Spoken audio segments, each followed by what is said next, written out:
ಶರಣರ ನಾಡು, ಸೂಫಿ ಸಂತರ ಬೀಡು ಅಂತೇಳಿ ಕರೆಯಲಾಗುವಂತಹ ಕಲಬುರಗಿ ಭಾವೈಕ್ಯತೆಗೆ ಹೆಸರಾದಂಥ ಊರು. ಹಿಂದೂ ಮುಸ್ಲಿಂ ಸೌಹಾರ್ದತೆಗೆ ಹೆಸರಾಗಿರುವಂಥ ಕಲಬುರಗಿಯೊಳಗ ನೂರಾರು ಪ್ರೇಕ್ಷಣೀಯ ಸ್ಥಳಗಳದಾವ. ಅವುಗಳೊಳಗೆ ಪ್ರಮುಖವಾದದ್ದು ಖ್ವಾಜಾ ಬಂದೇ ನವಾಜ್ ದರ್ಗಾ.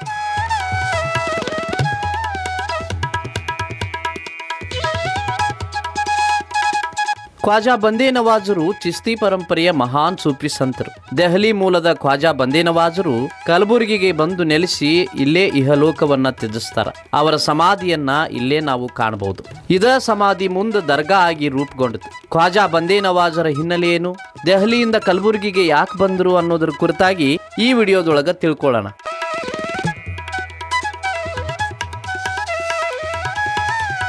14ನೇ ಶತಮಾನದೊಳಗ ದೆಹಲಿಯೊಳಗ ರಾಜಕೀಯ ಅಸ್ಥಿರತೆ ಉಂಟಾದಾಗ ಸಾವಿರಾರು ಸೂಫಿ ಸಂತರು ದೆಹಲಿ ತೊರೆದು ದಕ್ಷಿಣ ಭಾರತಕ್ಕೆ ಬರ್ತಾರ.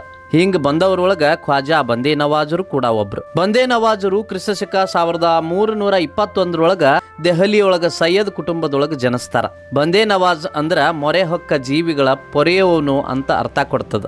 ಅವರಿಗೆ ಗೇಸುದರಾಜ್ ಅನ್ನುವಂತ ಇನ್ನೊಂದು ಹೆಸರು ಕೂಡ ಅದ. ಗೇಸುದರಾಜ್ ಅಂದ್ರ ಉದ್ದ ಕೇಶ ಉಳ್ಳವನು, ಅಂದ್ರ ಉದ್ದವಾದ ಕೂದಲುಗಳನ್ನ ಉಳ್ಳವನು ಅಂತ ಅರ್ಥ ಕೊಡ್ತದ. ಖ್ವಾಜಾ ಬಂದೇ ನವಾಜರ ನಿಜವಾದ ಹೆಸರು ಸೈಯದ್ ಮೊಹಮ್ಮದ್ ಹುಸೈನಿ. ವಿರಕ್ತರೇ ತುಂಬಿರುವಂತ ಚಿಸ್ತಿ ಪರಂಪರೆಯೊಳಗ ಕಾಣಿಸುವಂತ ಕೆಲವೇ ಸಂಸಾರಿ ಸೂಫಿಗಳ ಒಳಗ ಇವರು ಒಬ್ರು. ಬಂದೇ ನವಾಜರ ಆಗಮನ ದೆಹಲಿ ಸುಲ್ತಾನ್ ಮೊಹಮ್ಮದ್ ಬಿನ್ ತುಘಲಕ್ನ ರಾಜಧಾನಿ ವರ್ಗಾವಣೆಯ ರಾಜಕೀಯದೊಂದಿಗೆ ಸಂಬಂಧ ಪಡಿತು. ದೆಹಲಿ ಸುಲ್ತಾನರು ದಖನ್ ಭಾಗವನ್ನ ಕಷ್ಟಪಟ್ಟು ಗೆಲ್ತಿದ್ರು. ಆದ್ರೆ ಅವರಿಗೆ ಅದನ್ನ ಉಳಿಸಿಕೊಳ್ಳಕ್ಕೆ ಸಾಧ್ಯ ಆಗಲಿಲ್ಲ.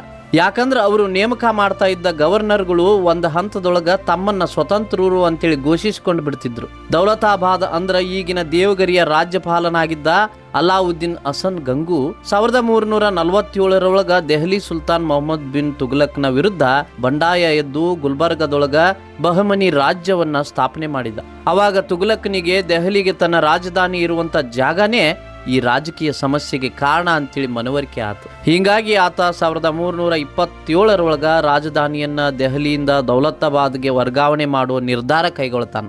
ಇದರಿಂದಾಗಿ ದೆಹಲಿಯನ್ನ ಬಿಡಬೇಕಾದ ಒತ್ತಡ ಸೂಫಿಗಳ ಮ್ಯಾಲೂ ಬಿತ್ತು. ಚಿಸ್ತಿಗಳ ಸಂಬಂಧ ದೆಹಲಿ ಜೊತೆ ಎಷ್ಟು ಗಾಢವಾಗಿತ್ತು ಅಂದ್ರ ಬಂದೇ ನವಾಜರ ಗುರು ನಾಸಿರುದ್ದೀನರಿಗೆ ಚಿರಾಗೆ ದೆಹಲಿ ಅಂತೇಳಿ ಅಂದ್ರ ದೆಹಲಿಯ ದೀಪ ಅನ್ನುವಂತ ಹೆಸರಿನಿಂದ ಕರೀಲಾಗ್ತಾ ಇತ್ತು. ನಿಜಾಮುದ್ದೀನ್ ಮುಂತಾದವರು ಇದ್ದ ಚಿಸ್ತಿ ಮಠ ಚದುರ್ಬೇಕಾತು. ಈ ಪ್ರಕ್ರಿಯೆಯೊಳಗ ನಾಸಿರುದ್ದೀನನ ಶಿಷ್ಯರು ದೌಲತಾಬಾದ್, ಗುಲ್ಬರ್ಗಾ, ಬೀದರ್ಗೆ ಬರಬೇಕಾತು. ಬಂದೇ ನವಾಜರು ಎಳೆಯ ವಯಸ್ಸಿನೊಳಗೆ ತಮ್ಮ ತಂದೆಯ ಜೊತೆ ದೌಲತಾಬಾದ್ಗೆ ಆಗಮಿಸ್ತಾರ. ಅವಾಗ ಅವರಿಗೆ ಕೇವಲ 7 ವರ್ಷ ಇತ್ತು.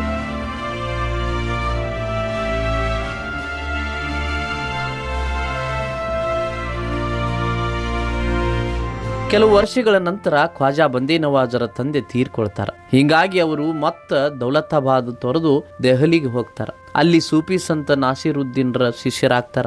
ಬಂದೇ ನವಾಜರ ವಿದ್ವತ್ತನ್ನ ತಿಳಿದ ನಾಸಿರುದ್ದೀನ್ ಅವರನ್ನ ತಮ್ಮ ಉತ್ತರಾಧಿಕಾರಿಯನ್ನಾಗಿ ಆಯ್ಕೆ ಮಾಡ್ತಾರ. ನಾಸಿರುದ್ದೀನರ ಮರಣದ ನಂತರ ಚಿಸ್ತಿ ಮಠವನ್ನ ಖ್ವಾಜಾ ಬಂದೇ ನವಾಜರು ಮುನ್ನಡೆಸ್ತಾರ. ಇದ ಸಂದರ್ಭದಾಗ ದೆಹಲಿ ಮೇಲೆ ತೈಮೂರ್ ನಿರಂತರವಾಗಿ ದಾಳಿ ಮಾಡ್ತಾ ಇದ್ದ ಕಾರಣ ಕ್ರಿಸ್ತಶಕ 1400 ಸುಮಾರಿಗೆ ಬಂದೇ ನವಾಜರು ದೆಹಲಿಯನ್ನ ತೊರಿತಾರ. ಈ ಸಮಯಕ್ಕೆ ಅವರು ಮಧ್ಯಪ್ರದೇಶ, ಗುಜರಾತ್, ಮಹಾರಾಷ್ಟ್ರ ರಾಜ್ಯಗಳ ಒಳಗ ಸಂಚಾರ ಮಾಡಿ ಕೊನೆಗೆ ದೌಲತಾಬಾದಿಗೆ ಬರ್ತಾರ. ಅವಾಗ ಅವರಿಗೆ ಸುಮಾರು 80 ವರ್ಷ ವಯಸ್ಸಾಗಿತ್ತು. ಅದ ಸಂದರ್ಭದಾಗ ಗುಲ್ಬರ್ಗಾದೊಳಗ ಬಹಮನಿ ಸಾಮ್ರಾಜ್ಯದ ದೊರೆ ಫಿರೋಜ್ ಶಾ ಆಳ್ವಿಕೆ ಮಾಡ್ತಾ ಇದ್ದ. ಖ್ವಾಜಾ ಬಂದೇ ನವಾಜರು ದೌಲತಾಬಾದಿಗೆ ಬಂದಾಗ ಸ್ವತಃ ದೊರೆ ಫಿರೋಜ್ ಶಾ ಅಲ್ಲಿಗೆ ಹೋಗಿ ಅವರನ್ನ ಸ್ವಾಗತ ಮಾಡ್ತಾನ. ಗುಲ್ಬರ್ಗಾದೊಳಗ ದೊಡ್ಡ ಕಾನ್ಕ ಅಂದ್ರ ಧರ್ಮಶಾಲೆ ಕಟ್ಟಿಸಿ ಬಂದೇ ನವಾಜರಿಗೆ ತನ್ನ ರಾಜ್ಯದೊಳಗ ಉಳಿದುಕೊಳ್ಳಲಿಕ್ಕೆ ವ್ಯವಸ್ಥೆ ಮಾಡ್ತಾನ. ಖ್ವಾಜಾ ಬಂದೇ ನವಾಜರು ಸೂಫಿ ಚಟುವಟಿಕೆಗಳೊಂದಿಗೆ ಬಹುಮನಿ ರಾಜ್ಯದ ರಾಜಕಾರಣದೊಳಗ ಕೂಡ ಭಾಗವಹಿಸತೊಡಗಿದ್ರು. ರಾಜಕೀಯ ಮಾರ್ಗದರ್ಶನಕ್ಕಾಗಿ ಫಿರೋಜ್ ಶಾ ಖಾನ್ಕಾಕ್ ಸದಾ ಬಂದು ಹೋಗ್ತಾ ಇದ್ದ. ಹಿಂಗ್ ಒಂದು ಬಗೆಯೊಳಗ ಬಂದೇ ನವಾಜರು ಬಹುಮನಿ ರಾಜ್ಯದ ಪಾಲಿಗೆ ರಾಜಗುರುಗಳೇ ಆದರು. ಬಂದೇ ನವಾಜರು ಕಲಬುರಗಿಯೊಳಗೆ ನೆಲೆಸಿದ ಬಳಿಕ ಈ ಪ್ರದೇಶ ಸೂಫಿ ಚಿಂತನೆ ಮತ್ತು ಆಧ್ಯಾತ್ಮಿಕ ಶಿಕ್ಷಣದ ಕೇಂದ್ರವಾಗಿ ಬೆಳೀತು. ಇವ್ರ ಜೊತೆ ಚರ್ಚಾ ಮಾಡ್ಲಿಕ್ಕೆ, ಕಲೀಲಿಕ್ಕೆ ಮೂಲೆ ಮೂಲೆಗಳಿಂದ ಆಡಳಿತಗಾರರು, ವಿದ್ವಾಂಸರು, ಶಿಷ್ಯರು ಬರ್ತಿದ್ರು. ಖ್ವಾಜಾ ಬಂದೇ ನವಾಜರು ಸ್ಥಳೀಯ ಹಿಂದೂ ಸಂತರ ಜೊತೆ ಕೂಡ ಚರ್ಚೆಯನ್ನ ಮಾಡ್ತಿದ್ರು. ಕಲಬುರಗಿಯ ಮಹಾನ್ ಸಂತ ಶರಣ ಬಸವೇಶ್ವರರು ಇವರ ಸಮಕಾಲೀನರಾಗಿದ್ರು ಅಂತ ಹೇಳಲಾಗುತ್ತೆ. ಶರಣ ಬಸವೇಶ್ವರ ಮತ್ತು ಬಂದೇ ನವಾಜರ ಸ್ನೇಹದ ಗುರುತಾಗಿ ಇವತ್ತಿಗೂ ಕೂಡ ಕೆಲವು ಸಂಪ್ರದಾಯಗಳು ಉಳ್ಕೊಂಡವ. ಖ್ವಾಜಾ ಬಂದೇ ನವಾಜರ ಉರುಸು ಪ್ರಾರಂಭವಾಗೋದಕ್ಕಿಂತ ಮೊದಲು ತೇದಿರುವಂತ ಗಂಧ ಶರಣ ಬಸವೇಶ್ವರ ಗುಡಿಯಿಂದ ಬರಲೇಬೇಕು. ಹಂಗ ಶರಣ ಬಸವೇಶ್ವರ ಜಾತ್ರೆ ಆರಂಭವಾಗೋದಕ್ಕಿಂತ ಮೊದಲು ದೀವಟಿಗೆಗಳು ಅಂದ್ರೆ ದೀಪಗಳು ಬಂದೇ ನವಾಜರ ದರ್ಗಾದಿಂದ ಬರಲೇಬೇಕು. ಖ್ವಾಜಾ ಬಂದೇ ನವಾಜರು ಸಂಸ್ಕೃತ, ಅರಬ್ಬಿ, ಫಾರ್ಸಿ, ದಖನಿ ಹಿಂಗ ಬಹುಭಾಷೆಯನ್ನ ಬಲ್ಲವರಾಗಿದ್ರು.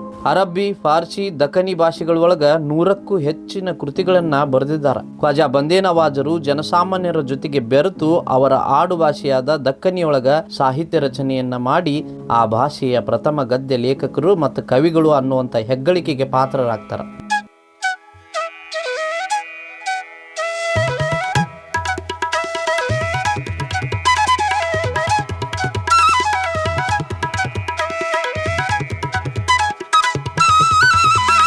ದೆಹಲಿಯ ಚಿಸ್ತಿ ಸೂಫಿಗಳು ರಾಜಕೀಯ ಪ್ರಭುತ್ವಗಳ ಜೊತೆಗೆ ಇಟ್ಟುಕೊಂಡಿದ್ದ ಅಂತರ ಮತ್ತು ಪ್ರತಿರೋಧಗಳನ್ನ ಬಹುಶಃ ಬಂದೇ ನವಾಜರು ಮುರಿತಾರೆ. ಒಮ್ಮೆ ಬಹುಮನಿ ದೊರೆ ಫಿರೋಜ್ ಶಾ ತನ್ನ ಮಗನಿಗೆ ಪಟ್ಟ ಕಟ್ಟಬೇಕು ಅಂತೇಳಿ ನಿರ್ಧಾರ ಮಾಡಿದಾಗ ಅದನ್ನ ಅವನ ತಮ್ಮ ಅಹಮದ್ ಶಾ ವಿರೋಧ ಮಾಡ್ತಾನೆ. ಅವಾಗ ಬಂದೇ ನವಾಜ್ ಅಹಮದ್ ಶಾ ಪರವಾಗಿ ನಿಲ್ತಾರ. ಇದರಿಂದ ಸಿಟ್ಟಿಗೆದ್ದ ಫಿರೋಜ್ ಶಾ ಬಂದೇ ನವಾಜರನ್ನ ಅರಮನೆ ಆವರಣ ತೊರೆಯುವಂಗ ಬಿಟ್ಟು ಹೋಗುವಂಗ ಆಜ್ಞಾಪನೆ ಕೊಡ್ತಾನೆ. ಖ್ವಾಜಾ ಬಂದೇ ನವಾಜರ ನೈತಿಕ ಬೆಂಬಲವನ್ನು ಪಡೆದ ಅಹಮದ್ ಶಾ ದಂಡೆತ್ತಿ ಬಂದು ಅಣ್ಣನ ಕೈಯಿಂದ ಅಧಿಕಾರ ಕಸಿದುಕೊಂಡು ಬಹುಮನಿ ರಾಜ್ಯದ ದೊರೆ ಆಗ್ತಾನೆ. ಆತ ಬಂದೇ ನವಾಜರನ್ನ ಮತ್ತೆ ಕರ್ಕೊಂಡು ಬರ್ತಾನೆ. ಆದ್ರ ಅಹಮದ್ ಶಾ ರಾಜನಾದ ಬಳಿಕ ಕೆಲವೇ ದಿನಗಳ ಒಳಗ ಫಿರೋಜ್ ಶಾ ಸಾವನ್ನಪ್ಪತಾನೆ. ಫಿರೋಜ್ ಶಾ ಮರಣದ ನಂತರ ಕೇವಲ 1 ತಿಂಗಳ ಅಂತರದೊಳಗ ಅಂದ್ರ ನವೆಂಬರ್ 1, 1422 ಬಂದೇ ನವಾಜರು ತಮ್ಮ 101ನೇ ವಯಸ್ಸಿನೊಳಗ ತೀರ್ಕೊಳ್ತಾರೆ.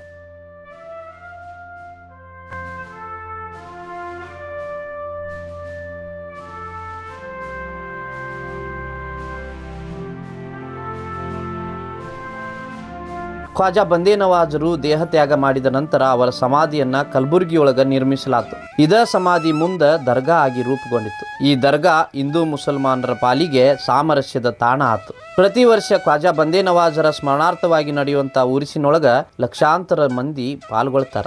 ಉರುಸು ಸಂದರ್ಭದಾಗ ಕವಾಲಿ, ಧಾರ್ಮಿಕ ಪ್ರವಚನ, ಇಫ್ತಾರ್ ನಡೀತದ. ನೀವು ಕಲಬುರಗಿಗೆ ಭೇಟಿ ಕೊಟ್ರ ಈ ದರ್ಗಾಕ್ಕೆ ಭೇಟಿ ಕೊಡೋದನ್ನ ಮಾತ್ರ ಮರಿಬೇಡ್ರಿ. ಈ ವಿಡಿಯೋ ಇಷ್ಟ ಆದ್ರ ನಿಮ್ಮ ಸ್ನೇಹಿತರೊಂದಿಗೆ ನಿಮ್ಮ ಬಳಗದವರೊಂದಿಗೆ ಶೇರ್ ಮಾಡ್ರಿ.